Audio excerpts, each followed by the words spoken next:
Hi, good morning viewers. How is the Josh? How is the Josh? What about today? Today is Tuesday.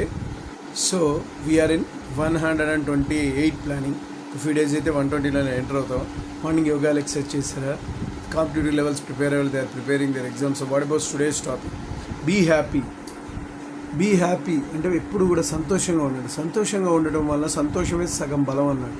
ఏదైనా సాధించడానికి ఎనర్జీగా ఉండాలి, సంతోషంగా ఉండాలి. బయటికి వచ్చి మీరు దుఃఖాన్ని ప్రదర్శించడం వలన వాళ్ళ దగ్గర నుంచి సానుభూతి పొందుతారేమో, కానీ మీరు డిగ్రేడ్ అవుతారు. స్టాండర్డ్స్ అది అవసరం లేదు. ఎప్పుడు కూడా మీ యొక్క బాధను దిగమించుకొని సంతోషంగా ఉండటానికి ప్రయత్నం చేయండి. అప్పుడే మీకు ఎనర్జీ వస్తుంది. ఎప్పుడు కూడా బాధలు అదే ఇది దృక్పథాన్ని బయటికి చూపించి ఏదో సింపతిని క్రియేట్ చేయాలని మాత్రం ఎప్పుడు అనుకోకండి.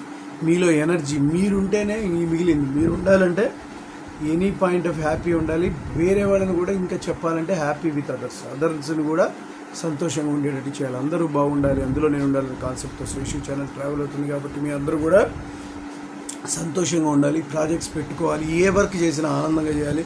సడన్గా పోయిన వాళ్ళు ఉంటే కనుక వెంటనే ఆ పరిస్థితి నుంచి బయటపడాలి. ఎంత దగ్గర వాళ్ళైనా సరే, father mother including sister brother ఎవరు పోయినా కూడా మీరు ఫుల్ కెపాసిటీతో అంటే ఏడవండి. అన్ఎక్స్పెక్టెడ్గా వస్తే కానీ డెఫినెట్గా కొంత కంట్రోల్ అవ్వటమే బెస్ట్. హ్యాపీగా లోపల బాధ ఉంటుంది, తప్పదు. కానీ మీరు ఎంత తొందరగా దిగమించుకొని రెగ్యులర్ వర్క్లోకి ఎంటర్ అయితే అంత మంచిది.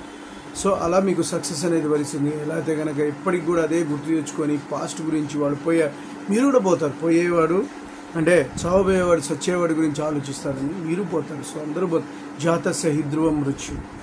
డెఫినెట్గా ప్రతివాడు పుట్టిన ప్రతివాడు చావక మారు, చచ్చిన ప్రతివాడు పుట్టుక తప్పదని భగవద్గీతలో శ్రీకృష్ణుడు ఏనాడు చెప్పాడు. కాబట్టి ఈ అనివార్యమైన విషయాన్ని గురించి చింతించడం. సో అది ఎప్పుడు కూడా మనకు ఆధ్యాత్మికమైన కాన్సెప్ట్ ఒకటి ఉండి డెఫినెట్గా మన యొక్క లక్ష్యాల కోసం ఎందుకు మనం ఇదంతా అశాశ్వతమైంది కదా, మనం సాధించడం ఎందుకు అంటే ఉన్నంతవరకు హాయిగా ఉండాలి కదా. మీరు బాగుండటం కాదు, ప్రపంచంలో జనాలు ఎంతోమంది పేద ప్రజలు ఉన్నారు, వాళ్ళని కాపాడండి కావాలంటే. అది మీరు చేయాల్సింది. Be happy be happy with others. మీ దగ్గర కోట్లు లక్షలు కుమ్మగొట్టుకొని పోవాలని కాదు. మీ దగ్గర ఉన్న దాంట్లో ఎంత వీలైతే అంత సాటి సోదర మానవులకు మీరు హెల్ప్ చేయడానికి ప్రయత్నించండి.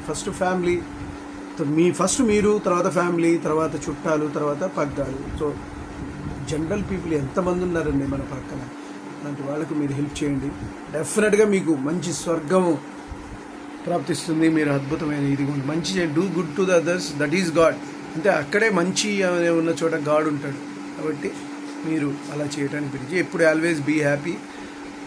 అప్పుడు మీరు సక్సెస్ అవ్వడానికి ఎక్కువ అవకాశం ఉంటుంది. నేను చెప్పింది మీకు నచ్చితే please subscribe my channel and share to the others. One more thing, bell icon click చేయండి. అలా క్లిక్ చేయడం వల్ల నా ఎవరీ నోటిఫికేషన్ ఉంటుంది. Bye, your Sesh.